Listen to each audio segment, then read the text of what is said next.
अमृत काल में आपका स्वागत है और इस अमृत काल में महंगाई मैन अपना चाबुक चला रहे हैं। मोदी जी आपसे वसूली कर रहे हैं। सरकार को ये फैसला तुरंत वापस लेना चाहिए ना, आम आदमी पे बहुत उसका असर पड़ेगा। कम गाड़ियों से चलें, जहां आवश्यक हो वहीं पे चलें, यात्राओं को कम करें ताकि आपका बजट भी ना हिले और देश का बजट भी ना हिले। 4 घंटे में आप क्या कुछ कर सकते हैं, ये सवाल मैं आपसे इसलिए पूछ रहा हूं क्योंकि आज पीएम मोदी ने अपने महज 4 घंटे के यूएई दौरे में वो कर दिखाया जो दुनिया हैरान रह गई थी। यूएई दौरे पर गए पीएम मोदी ने सिर्फ 4 घंटे में $5 अरब का इन्वेस्टमेंट भारत ले आने का इंतजाम कर दिया है। कुछ लोग पीएम मोदी के इस विदेश दौरे पर सवाल खड़े कर रहे थे। विपक्ष तो यह कह रहा था कि लोगों को विदेश जाने से रोककर पीएम मोदी खुद विदेश दौरे पर निकल गए। अरे भाई, मोदी ने सैर सपाटे के लिए थोड़े ना विदेश जाने का तय किया है। यह अपील की कि भाई आप लोग मत जाइए, मैं घूम के आता हूं। किसी काम से जाने के लिए वो उन्होंने तय किया होगा कि जाना है तो वहां से कुछ लेकर आना है, तो काम के लिए वो गए हैं और काम करके आ रहे हैं। 4 घंटे में उन्होंने जो कर दिया वो कर लेंगे क्या आप? आज से 5 देशों के दौरे पर निकले प्रधानमंत्री नरेंद्र मोदी सबसे पहले यूएई पहुंचे, जहां में 4 घंटे शॉर्ट स्टॉपेज में उनका जो मिनट टू मिनट का शेड्यूल था, सब काम धाम निपटाकर पीएम मोदी यूएई से यूरोप के लिए निकल गया आज वो सब कर। लेकिन यूरोप जाने से पहले यूएई की अपनी छोटी सी विजिट में भारत का बड़ा फायदा कैसे प्रधानमंत्री नरेंद्र मोदी ने करवाया, इस फायदे के बारे में आज आपको बताने वाला। आज भारत और यूएई के बीच निवेश और समझौतों को लेकर कई फाइलों पर दस्तखत हुए। भारत और यूएई के बीच रणनीतिक रक्षा साझेदारी के लिए एक फ्रेमवर्क पर समझौता हुआ। रणनीतिक पेट्रोलियम भंडार पर एमओयू एक्सचेंज किया गया। एलपीजी यानी कि लिक्विफाइड पेट्रोलियम गैस के इंपोर्ट पर समझौता हो गया। भंडार में शिप रिपेयर क्लस्टर स्थापित करने पर एमओयू साइन हो गया, एक्सचेंज हो गया। इसके अलावा भारतीय इंफ्रास्ट्रक्चर, आरबीएल बैंक और सम्मान कैपिटल में $5 अरब अमेरिकी डॉलर के निवेश का ऐलान किया।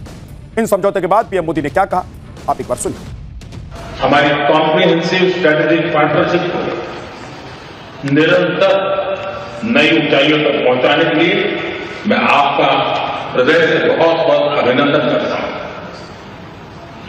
जनवरी में आपकी भारत यात्रा के दौरान हमने आपसी सहयोग को क्वालिटेटिवली अपग्रेड करने पर सहमति जताई थी। इतने कम समय में भी हमने सभी विषयों में उल्लेखनीय प्रगति की। दोनों टीमों के बीच भी करीबी संपर्क रहा। आज जिस तरह की परिस्थिति है, इसमें भारत और यूएई की स्ट्रेटेजिक साझेदारी, इसका महत्व कई गुना बढ़ गया है। 28 फरवरी से ईरान ने हॉर्मुज पर पहरा बिठा रखा है, यानी कि आज करीब 2.5 महीने हो गए, लेकिन ईरान हॉर्मुज खोलने को तैयार नहीं है। ईरान को डर है कि अगर उसने हॉर्मुज खोल दिया तो अमेरिका का जो जहाज है वो हथियार भरकर वहां पहुंच जाएगा और फिर ईरान हॉर्मुज से अपना कंट्रोल हमेशा हमेशा के लिए खो देगा। ईरान का डर अपनी जगह है, लेकिन आप देखिए कि इससे पूरी दुनिया का कितना बुरा हाल हो रहा है। दुनिया भर के देश एनर्जी क्राइसिस से निपटने के लिए तमाम तरह के इंतजाम करने में जुट गए हैं। खुद भारत भी इसकी मार से अछूता नहीं है। पीएम मोदी भी 2 बार ऊर्जा संकट से निपटने के लिए पेट्रोल बचाने की अपील जनता से कर चुके हैं। इसलिए बहुत जरूरी है कि हॉर्मुज खुले, वहां से गुजरने वाले जहाजों को सेफ रास्ता मिले और किसी भी जहाज पर हमले ना हो। लेकिन यह होगा कैसे? ये तभी होगा जब पूरी दुनिया ईरान को भरोसा देगी कि हॉर्मुज पर उसका कब्जा है वो बना रहेगा और अमेरिका का कब्जा कभी नहीं होने देंगे। आप देखिए कि ट्रंप ने हॉर्मुज खुलवाने के लिए एड़ी चोटी का जोर लगा दिया हुआ है, अपने सारे घोड़े खोल दिए हुए हैं। और चीन जाकर भी ट्रंप ईरान के पक्के यार शी जिनपिंग से यह नहीं कहलवा पाए कि भाई हॉर्मुज खोल दो। लेकिन जो काम कोई नहीं कर पाता वो पीएम मोदी सीना ठोक कर करते, चाहे पुतिन के मुंह पर युद्ध बंद करने की अपील हो या फिर हॉर्मुज खोलने की बात। पीएम मोदी भारत की आवाज हर मंच पर उठा देते हैं और बेधड़क उठाते हैं, बेरोक टोक उठाते हैं। आज भी जब प्रधानमंत्री नरेंद्र मोदी यूएई में मौजूद थे, तब उन्होंने यूएई के राष्ट्रपति शेख मोहम्मद बिन जायद के सामने कह दिया कि हॉर्मुज खुलना चाहिए और वहां से गुजरने वाले जहाजों पर किसी तरह का हमला नहीं होना चाहिए। पीएम ने कहा कि हॉर्मुज का मुद्दा भारत की प्राथमिकता में है। सुनिए। हॉर्मुज को फ्री, ओपन और सेफ बनाए रखना, ये हमारी सबसे बड़ी प्राथमिकता है। इस विषय में अंतर्राष्ट्रीय कानूनों का पालन आवश्यक है। ब्रदर, भारत हर परिस्थिति में यूएई के साथ कंधे से कंधा मिलाकर खड़ा है और आगे भी खड़ा रहेगा। जल्द से जल्द शांति और स्थिरता की बहाली के लिए भारत हर संभव सहयोग। भाई पीएम मोदी की खासियत है कि वो जिस भी देश के राष्ट्राध्यक्ष से मिलते हैं उससे कहीं ना कहीं अपना पर्सनल बॉन्डिंग बना ही लेते हैं, कर ही लेते हैं। पीएम के हक डिप्लोमेसी की मूरी तो पूरी दुनिया है। आपने कई बार देखा होगा प्रधानमंत्री को ऐसे लोगों को गले लगाते हैं। यूएई के राष्ट्रपति शेख मोहम्मद बिन जायद के साथ भी पीएम मोदी की पर्सनल बॉन्डिंग दिखाई दी। पीएम मोदी उन्हें अपना बड़ा भाई मानते हैं, इसलिए आज पीएम मोदी की प्लेन जब वहां यूएई के आसमान में पहुंचा तो वैसे यूएई एयरक्राफ्ट के F-16 फाइटर जेट्स पीएम के प्लेन की सुरक्षा के लिए स्कॉट के लिए पहुंच गए। इसके बाद जब पीएम मोदी राष्ट्रपति शेख मोहम्मद बिन जायद से मिलने के लिए पहुंचे तब उन्हें गार्ड ऑफ ऑनर भी दिया गया। सुनिए इस ग्रैंड वेलकम पर पीएम मोदी ने क्या कहा। माय डियर ब्रदर, इस आत्मीय स्वागत के लिए मैं आपका हृदय से बहुत बहुत आभार व्यक्त करता हूं। और जैसा आपने कहा, मैं अपने दूसरे घर आया हूं। ये शब्द, ये भाव मेरे जीवन की बहुत बड़ी पूंजी है। आज भी जिस प्रकार से आपकी वायुसेना के जहाजों ने एस्कॉर्ट किया, ये भारत के लोगों का सम्मान है। यूएई में पीएम मोदी का ऐसा शानदार सम्मान देखकर मोदी विरोधियों को आग लग गई है। कुछ लोग तो छाती पीट रहे हैं कि क्या हो गया, ऐसे कैसे हो गया इतना सम्मान। भाई देश के प्रधानमंत्री हैं और कांग्रेस को छाती पीटती भी दिखाई भी दे रही है कि कैसे छाती कांग्रेस के नेता आज पूरे दिन पीटते हुए नजर आए। लेकिन कांग्रेस की बेचैनी की वजह वो है जो मोदी विदेश दौरे पर जाने से पहले करके गए हैं, और वो वजह है तेल की कीमतें बढ़ाना। ईरान अमेरिका युद्ध के 76 दिन बाद भारत में पेट्रोल की कीमत 3% के आसपास बढ़ाई गई।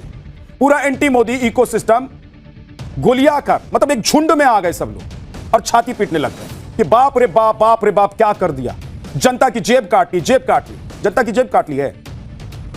ये लोग कह रहे हैं विपक्षी नेता, आगे आपको बताऊंगा। लेकिन देखिए कि एंटी मोदी इकोसिस्टम ये नहीं बता रहे कि ऊर्जा संकट की मार से अमेरिका भी नहीं बचा हुआ। वो अमेरिका जो युद्ध लड़ रहा है, जिसके पास खदान है, जिसके पास कुएं के तेल है, तेल के कुएं, जो दावा करता है कि उसके पास तेल का सबसे बड़ा भंडार है। ट्रंप के अमेरिका में भी तेल के दाम 28% बढ़ चुके हैं युद्ध के बाद। तो फिर भारत में महज 3% तेल की कीमत बढ़ने पर इतनी हाई तौबा क्यों? मोदी विरोधियों को लगता है कि शायद प्रधानमंत्री मोदी को भी मनमोहन सिंह की तरह तेल कंपनियों को कूपन बनाकर दे देना चाहिए था कि भविष्य में पेमेंट कर देंगे और अगली सरकारों के माथे बिल फाड़कर कट लेना चाहिए था। अब पाठशाला में खुद ये बात कर चुके हैं, बता चुका हूं मैं आपको कि सरकारी तेल कंपनियों को इस संकट में घाटे का बोझ उठाना चाहिए और शायद वही हो भी रहा है। सरकार पूरी कोशिश कर रही थी कि तेल के दाम ना बढ़े, इसलिए तेल कंपनियों का घाटा कर सरकार ने एक्साइज ड्यूटी कम कर दी थी और अब तेल के दाम बढ़ाए भी तो महज 3 रुपए, वरना ये तेल की कीमतें 3 रुपए की जगह 15 से 20 रुपए तक बढ़ जाती भाई। इसलिए मनाइए कि स्ट्रेट ऑफ हॉर्मुज जितनी जल्दी हो सके खुल जाए, उतना अच्छा होगा, नहीं तो आगे ऐसे कई और झटके लग सकते। तेल के दाम बढ़ने पर देखिए कि प्रधानमंत्री मोदी के बनारस में लोगों ने आज क्या कहा है, वो क्या सोच रहे हैं। सरकार को ये फैसला तुरंत वापस लेना चाहिए ना, आम आदमी पे बहुत उसका असर पड़ेगा। पहले तो मैं ये बोलना चाहूंगा, प्रधानमंत्री मोदी जी जो विदेशों का दौरा करते हैं वो अपने घूमने के लिए नहीं करते हैं, ये देश की अर्थव्यवस्था को मजबूत करने के लिए, अन्य देशों से संबंध मजबूत करने के लिए, व्यापार बढ़ाने के लिए करते हैं। और रही बात तेल बढ़ने की, तेल की कीमतें जो 2-3 रुपए बढ़ी हैं, अन्य देशों में जाके आप देखेंगे सर वहाँ काफी दिक्कतें हैं। अपने देश में तो बहुत सुधार है। मोदी जी ने जो ये बोला कि आप वर्क फ्रॉम होम करिए या डीजल पेट्रोल का थोड़ा बचत करिए, तो ये आने वाले दिनों के लिए उन्होंने बोला है कि जो अगर हमें किल्लत आती है तो उससे पहले हम सचेत हो जाएंगे, तो हमारे देश के जनता को परेशानी नहीं होगी। नहीं सर, तेल का असर पड़ा है, लेकिन सरकार को सोचना चाहिए ना थोड़ा बहुत। जनता, आम जनता परेशान हो रही है। जाहिर सी तौर पे आपका भी बजट बढ़ जाएगा इसकी वजह से। बिल्कुल सर, बिल्कुल सर। ठीक है, दुनिया में हर जगह पेट्रोल की कीमतें बढ़ती हैं, ऐसा नहीं है, लेकिन जो हम लोग का अर्थव्यवस्था है, जो इंडिया का अर्थव्यवस्था है, उसके अकॉर्डिंग और अन्य देशों की अकॉर्डिंग बहुत अंतर है। हम लोग का एक जो बजट बनता है वो घाटे का बजट बनता है हमेशा। तो इसको कैसे मैनेज करना है, और ऐसे महंगाई बढ़ती रहेगी तो ये सीधा सीधा असर आम जनता पे पड़ती है।